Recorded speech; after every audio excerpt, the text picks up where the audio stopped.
Oi gente, tudo bem? Aqui é o professor Roberto Bassi da disciplina Mercado Financeiro e Financiamentos Bancários. Hoje, na nossa aula número 6, a gente vai falar um pouco a respeito do mercado de crédito, né? Mercado monetário e de crédito no sistema financeiro nacional. A gente vai falar um pouco do conceito disso aí, né? Dos impactos e também um pouquinho dos títulos que são vendidos nesse mercado, né? Tanto títulos quanto de crédito também. Vou falar um pouco do papel desses dois mercados na nossa economia. Enfim, mercado monetário, como o próprio nome fala, é um mercado de moedas, né? É um mercado em que a mercadoria negociada entre as partes envolvidas é a própria moeda, né? Agora, como assim eu compro moeda? Sim, no mercado monetário se coloca a moeda à disposição para que uma outra pessoa interessada na obtenção dessa moeda consiga acesso a ela. Ou seja, quem busca o mercado monetário para realizar alguma operação é, de uma parte, a pessoa que tem moeda sobrando e, portanto, está disposta a disponibilizar essa moeda a uma outra pessoa. E na outra ponta, uma pessoa que não tem moeda, que precisa dessa moeda para alguma coisa, que vai lá e recorre ao mercado monetário para obter essa moeda. É claro que essas operações, tanto de venda de moeda quanto de compra de moeda, estão atreladas a uma rentabilidade, que nada mais é do que o juro. Ou seja, o emprestador, o dono do dinheiro, o dono da moeda, ele coloca à disposição essa moeda, esse dinheiro que ele tem à disposição de uma outra pessoa. É claro que ele só vai fazer isso mediante uma remuneração, que nesse caso é assumida pelos juros. E, mais uma vez, o que influencia as taxas de juros? São vários fatores. Por exemplo, a possibilidade de uma maior rentabilidade. Será que esse cara não teria condições de pegar esse dinheiro que ele tem sobrando e aplicar em uma outra coisa? Em algo tangível como uma fábrica, uma rede de lojas, enfim, abrir um comércio ou simplesmente aplicar em uma outra aplicação financeira? Será que ele não obteria uma rentabilidade maior? Então, dependendo da oportunidade que ele for abrir mão, oportunidade de rentabilidade que ele for abrir mão, ele vai então estabelecer um juro mínimo que ele vai cobrar para disponibilizar esse dinheiro, para se dispor desse dinheiro. Um outro fator é o risco. Será que esse cara que vai tomar o dinheiro, o cara que vai comprar essa moeda, será que ele vai honrar com o pagamento? Será que ele não oferece riscos de se tornar inadimplente? Será que ele vai adimplir ao seu compromisso? Então, como é que está a conjuntura econômica, tanto mundial quanto nacional? Como é que anda o setor em que esse tomador do dinheiro vai... como estão as condições do setor onde ele atua? Será que está passando por um momento de prosperidade, de retração? Né? Para que ele precisa desse dinheiro? Qual será que vai ser o fim destinado qual vai ser a destinação final desse dinheiro? Enfim, você tem que fazer toda uma análise, né? Daí, com base nisso, você determina os juros, né? Quanto mais apurada for a análise, mais corretamente você vai conseguir estipular uns juros capaz de remunerar você, de te dar uma certa segurança e também de não onerar demais a pessoa que vai tomar esse recurso, né? Porque talvez ela não consiga pagar, né? Enfim, o ideal é que se estabeleça uns juros tanto bom para quem empresta, mas também razoável para quem toma esses recursos emprestados, tá certo? Então essas são as partes que integram essas operações, certo? O que se vende em geral no mercado do mercado monetário? Títulos públicos. Às vezes o Bacen, o Banco Central, ele coloca à venda no mercado monetário títulos públicos, né? Ele tanto vende quanto compra títulos públicos. Também existe o mercado de títulos do Tesouro Nacional, certo? Entre instituições financeiras. E, por último, existem também a compra e venda de títulos privados, certo?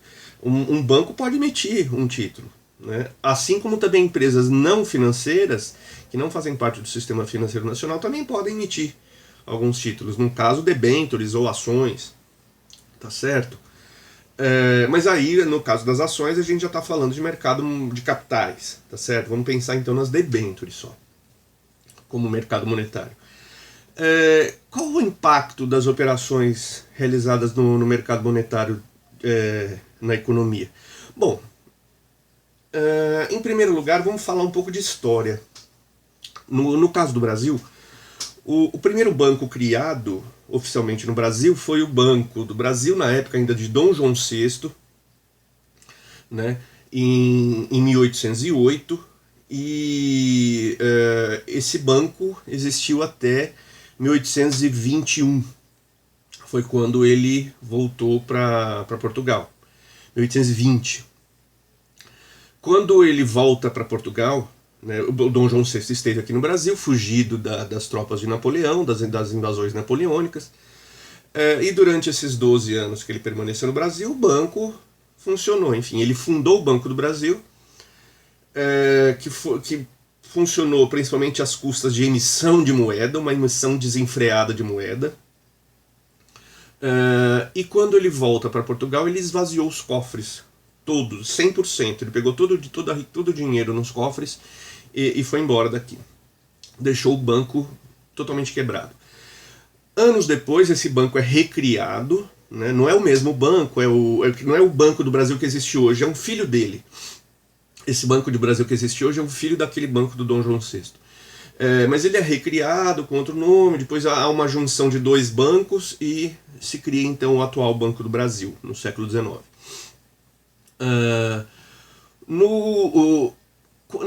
Quando surge a República, né, em 1889, quando existe o golpe da República, que põe fim à monarquia e tem início a República, há uma intenção do governo republicano em transformar o Brasil. O Brasil era um grande feudo, certo? Dominado por grandes latifundiários, enfim. Não que eles fossem contra os latifundiários, os republicanos, muito pelo contrário. Mas eles queriam tentar implantar no Brasil uma política econômica capaz de desenvolver as estruturas produtivas do país. Não só a agricultura e pecuária, que estava nas mãos dos latifundiários, mas também a indústria, certo? Eles tinham uma preocupação com relação ao desenvolvimento industrial. Então, houve uma época, estou falando de 1890, em que o mercado monetário teve uma ascensão muito grande, muito forte, né? Se emprestava dinheiro para todo mundo. Bastava você ter um plano de negócios bem mais ou menos feito, nada demais, e levar no Banco do Brasil e mostrar, olha, tá aqui, eu quero abrir uma empresa tal, é uma indústria brasileira de máscaras contra o coronavírus. Ok, então vou lá e vou abrir. O banco te emprestava dinheiro sem grandes garantias e pronto. Você pegava esse dinheiro, em vez de abrir a sua empresa, você emprestava dinheiro para outra pessoa. Isso foi gerando... Aí o banco, como que o banco emprestava esse dinheiro? Ele simplesmente imprimia moedas através da Casa da Moeda, ele imprimia dinheiro e saía emprestando, né? Isso um outro movimento dessa política econômica, um outro efeito, foi a criação, a liberação da criação de bancos privados ao longo do território nacional. Então houve uma grande onda de abertura de bancos por parte da iniciativa privada no Brasil, que tinha como propósito difundir essa política expansionista de concessão de crédito. O resultado disso, como eu acabei de falar, que as pessoas elas tinham acesso muito fácil ao dinheiro. Em vez de abrir as empresas que elas se comprometeram a abrir, elas pegavam esse dinheiro, que tinha um juro muito baixo, porque esse juro baixo fazia parte da política expansionista do governo, né? Expansionista da indústria, eu que digo, do comércio. Então eles pegavam esse dinheiro junto ao Banco do Brasil a um custo muito baixo e reemprestavam uma outra pessoa a um custo mais alto, a um juro mais alto. Então, quer dizer, não se gerou, com essa política expansionista de crédito, ela não foi capaz de gerar os investimentos na indústria como se pretendia, e ao contrário, ela gerou um reendividamento das pessoas muito grande. E para cobrir essas dívidas, elas pediam cada vez mais dinheiro, ou seja, e o banco concedia cada vez mais empréstimos. Ou seja, houve uma grande quantidade de moeda em circulação. Isso gerou não só o endividamento dos bancos, do Banco do Brasil e também dos bancos privados, como também gerou a elevação do consumo, portanto, a inflação desenfreada e a inadimplência dos tomadores, que em muitos casos pegavam esse dinheiro e se mandavam, não pagavam para quem eles deviam. Foi a onda do encilhamento, né? Foi conhecido no Brasil como a onda do encilhamento, em 1890, 91, certo? E claro que esses efeitos se prolongaram por alguns anos. Mas, então, quer dizer, a política de crédito, ela tem como... Estou dando esse exemplo histórico para mostrar que ela tem como um dos objetivos dela dar acesso à população a recursos que ela não tem. Ou seja, estou dizendo que assim, antigamente, dependendo de como for a política de crédito do governo, se for expansionista, quero, digo, expandir o acesso ao crédito, é muito capaz que você veja o surgimento de novas agências de banco ou de novos bancos até. Agora, se o momento for de uma política contracionista, de reduzir o acesso ao crédito, é muito capaz que a gente veja um movimento contrário, de redução de bancos e de agências. Tá certo? Então vamos lá. Dito isso, o primeiro efeito causado, o primeiro impacto da política monetária diz respeito à liquidez financeira do mercado. Liquidez é assim, qual é o grau que eu tenho de acesso ao dinheiro? Né? Quanto um ativo pode ser transformado em dinheiro? Qual a velocidade que esse ativo pode ser transformado em dinheiro? Então, quer dizer, quanto mais rápido eu puder transformar algo em dinheiro, e com esse dinheiro daí sim eu vou consumir, vou utilizar para o que eu precisar, mais liquidez tem esse ativo. Então, os produtos negociados no mercado monetário tem uma diferença entre eles, e uma delas é justamente a liquidez. Tá certo? Quanto mais fácil você conseguir converter esse ativo em dinheiro, mais liquidez ele tem. Entenderam? Então vamos lá. Qual o interesse do banco? Um dos principais órgãos que administra, se não o principal organismo que fiscaliza, que administra e regulamenta as operações do mercado monetário é o Banco Central. Agora, qual o interesse do Banco Central interferir junto a esse mercado? Bom, se o governo adotar uma política expansionista, através do Banco Central, ele vai vender títulos. Ele vai comprar títulos. Ele compra títulos que existem no mercado para quê? Se a política do governo é expansionista, ele quer expandir os meios de pagamento, ele quer ampliar a liquidez, ele quer ampliar a quantidade de dinheiro em circulação. Então, se ele quer expandir essa quantidade de dinheiro em circulação, o Banco Central intervém como um mecanismo do governo, comprando títulos que existem no mercado. Então, se existem títulos circulando no mercado, na mão de uma pessoa, ele vai lá e compra. Me dá aqui esse título. Mas não venceu ainda, não tem problema. Daqui, a gente faz uma conta, um deságio, né, óbvio, para não haver perda por parte do Banco Central, nem de ninguém. Então se faz a conta, olha, hoje esse título vale tanto, me dá aqui, eu te dou esse dinheiro, toma. Então quer dizer, o Banco Central comprando títulos, ele está colocando dinheiro no mercado, colocando dinheiro em circulação na economia, certo? Isso serve para quê? Serve para você tentar dinamizar. Esse tipo de ação serve para quando é utilizada quando o governo tem interesse de dinamizar a economia, né, de expandir. Prestem atenção, agora com esse coronavírus, com a crise, com a pandemia causada pelo coronavírus, vocês estão vendo o governo ampliar a oferta de moeda, né? Seja através da concessão daquele benefício lá dos R$600 aos trabalhadores que estão sem renda ou aos desempregados, enfim. A gente precisa ver direitinho qual é a legislação, quais são os critérios, mas que até agora não ficaram muito claros. Mas, enfim, isso é uma política expansionista.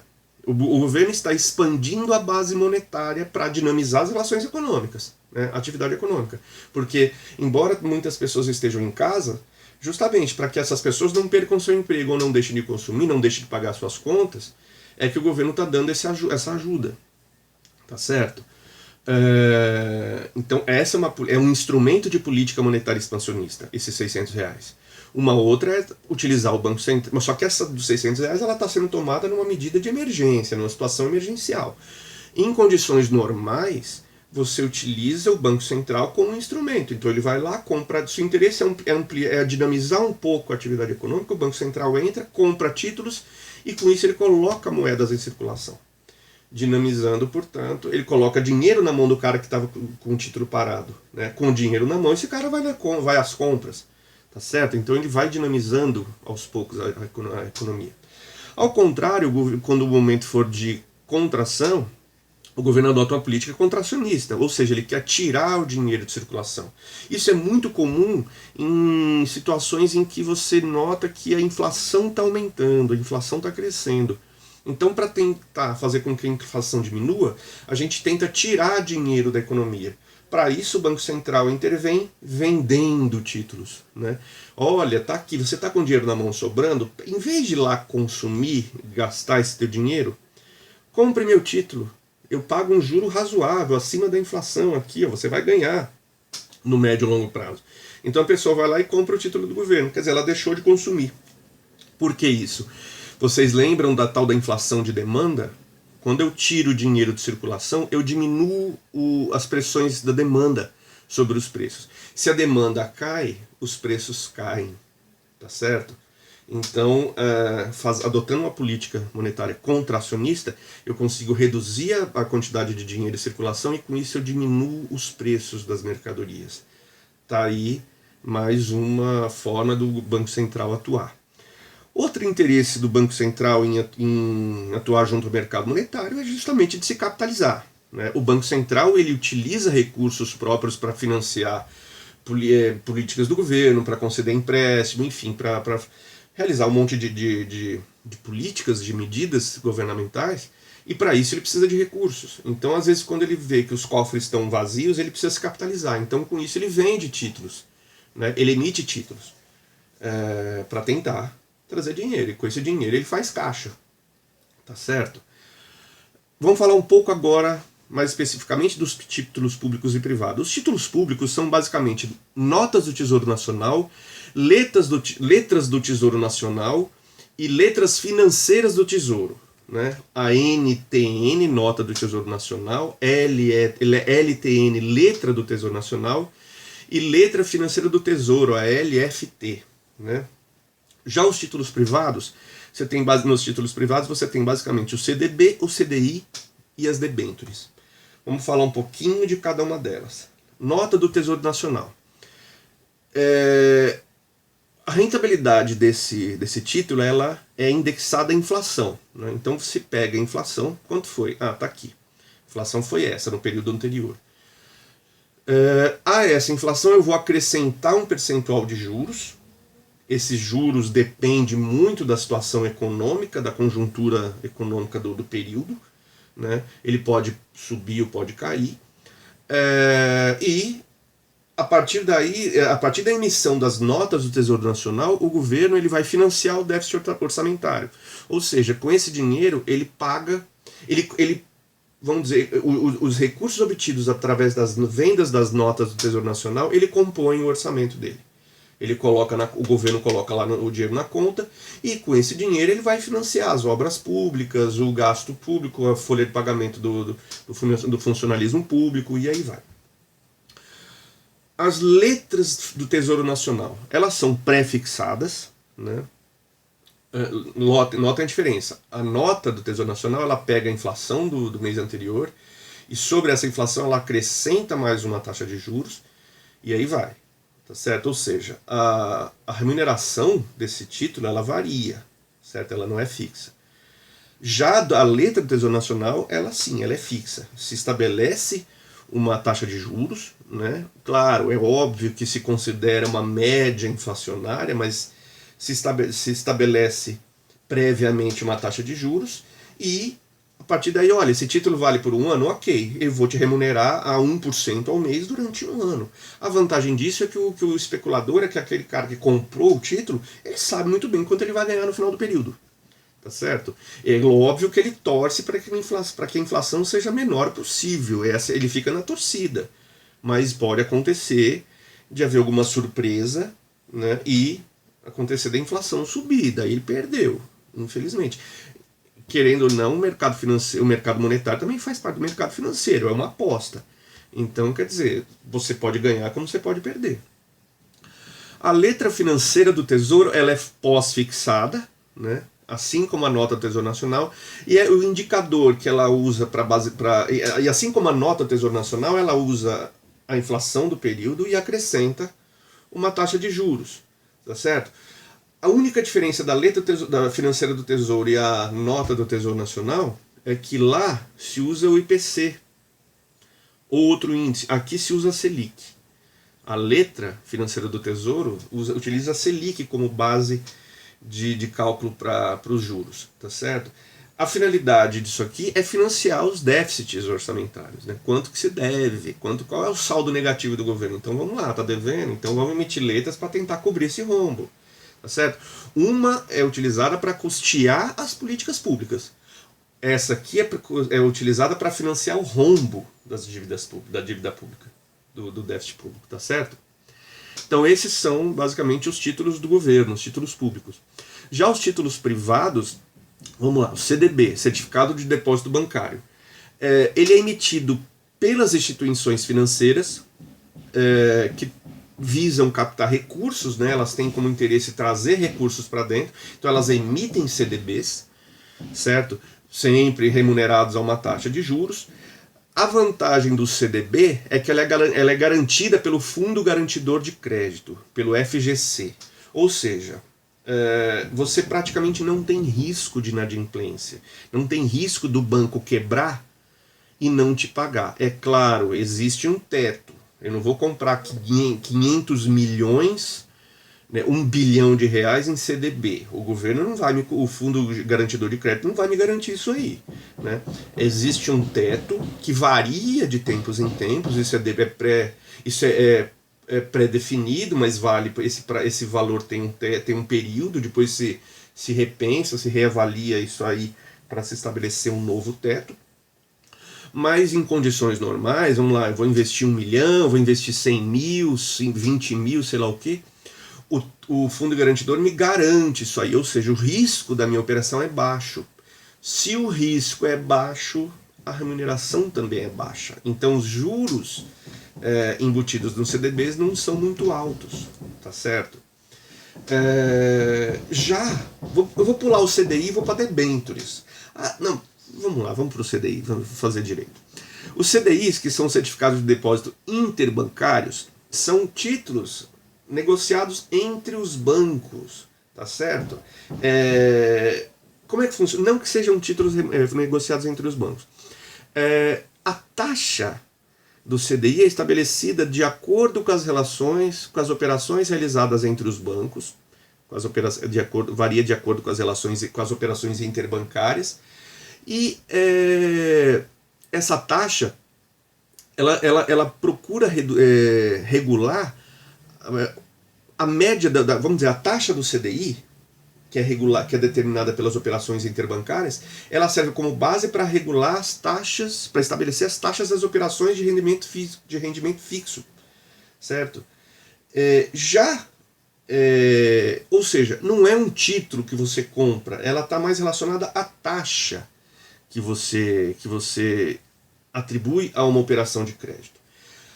As debêntures que eu gostaria de ter falado é o que? Elas são semelhantes ao CDB, só que lembra, o CDB eles são emitidos pelos bancos. As debêntures elas podem ser emitidas pelas empresas não financeiras, né? Uma outra diferença, além de serem emitidas por empresas que não fazem parte do sistema financeiro, elas podem ser emitidas, por exemplo, por uma Volkswagen, né? A outra diferença é que ela não é garantida, essas operações de debêntures não são garantidas pelo fundo garantidor. Ou seja, como ela não tem garantia, a mesma garantia, a rentabilidade é maior, os juros são maiores dessas operações. Tá certo?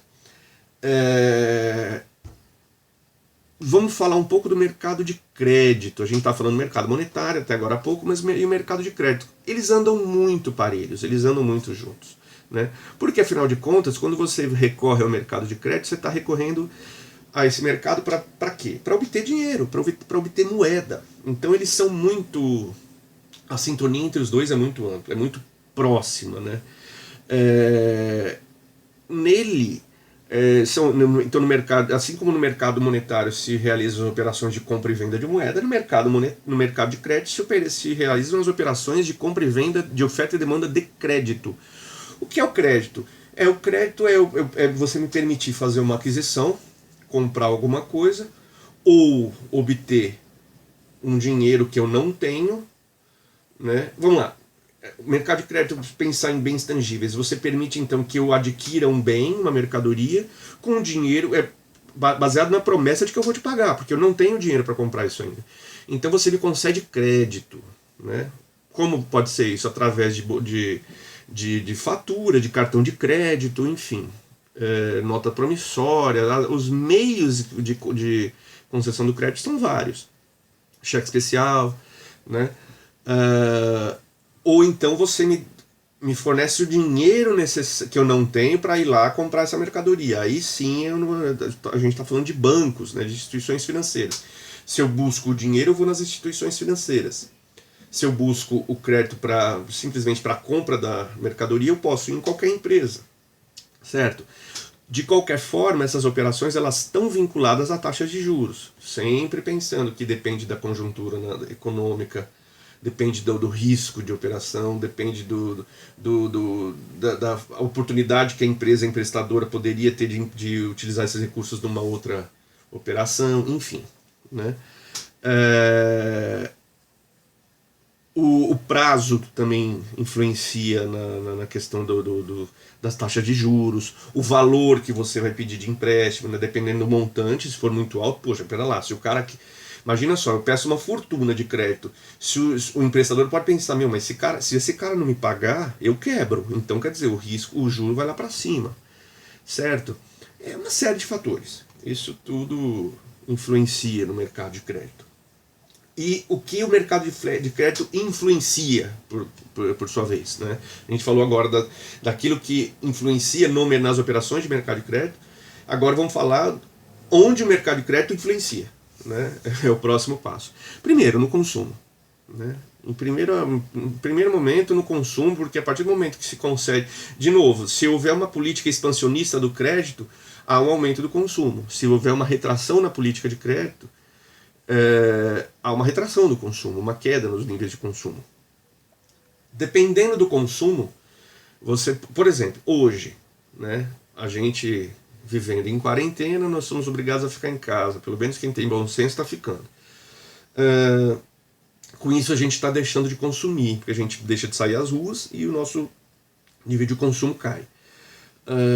Caindo os níveis de consumo, para que as empresas precisam de vendedores? Então não precisam, hoje em dia muitas delas têm sistemas de e-commerce, então muitos dos funcionários que elas têm na loja física poderiam ser dispensados. Para que isso não aconteça, o governo então está adotando uma política de crédito, né, oferecendo crédito às pessoas. Os bancos também estão cobrando menos juros, os bancos, enfim, as políticas são várias. Para quê? Para tentar dinamizar a economia, certo? De qualquer forma, se a política é expansionista, de expandir o crédito, o consumo vai aumentar.